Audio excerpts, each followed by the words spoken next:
ابن اسحاق کا بیان ہے کہ ایک دفعہ عراش کا ایک شخص کچھ اونٹ لے کر مکہ آیا۔ ابو جہل نے اس کے اونٹ خرید لیے اور جب اس نے قیمت طلب کی تو ٹال مٹول کرنے لگا۔ عراشی نے تنگ آ کر ایک روز حرم کعبہ میں قریش کے سرداروں کو جا پکڑا اور مجمع عام میں فریاد شروع کر دی۔ دوسری طرف حرم کے ایک گوشے میں نبی کریم صلی اللہ علیہ وآلہ وسلم تشریف فرما تھے۔ سرداران قریش نے اس شخص سے کہا، ہم کچھ نہیں کر سکتے، دیکھو وہ صاحب جو اس کونے میں بیٹھے ہیں، ان سے جا کر کہو وہ تم کو تمہارا روپیہ دلوا دیں گے۔ عراشی حضور صلی اللہ علیہ وآلہ وسلم کی طرف چلا اور قریش کے سرداران نے آپس میں کہا، آج لطف آئے گا۔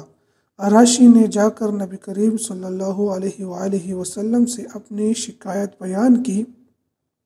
آپ صلی اللہ علیہ وآلہ وسلم اسی وقت اٹھ کھڑے ہوئے اور اسے ساتھ لے کر ابو جہل کی مکان کے طرف روانہ ہوئے۔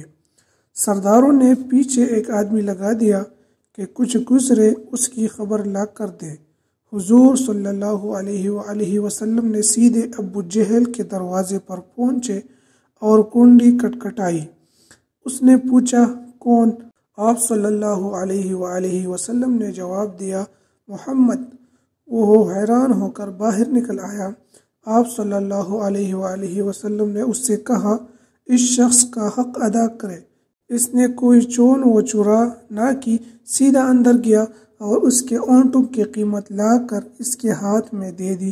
قریش کے منجر یہ حال دیکھ کر حرم کی طرف دوڑا اور سرداروں کو سارا ماجرا سنایا اور کہنے لگا کہ واللہ آج وہ عجیب معاملہ دیکھا ہے جو کبھی نہیں دیکھا تھا۔ ابو جہل جب نکلے تو محمد صلی اللہ علیہ وسلم کو دیکھتے ہی اس کا رنگ افق ہو گیا، اور جب محمد صلی اللہ علیہ وآلہ وسلم نے اس سے کہا کہ اس کا حق ادا کرے تو یہ معلوم ہوتا تھا کہ جیسے اس کے جسم میں جان نہیں ہے۔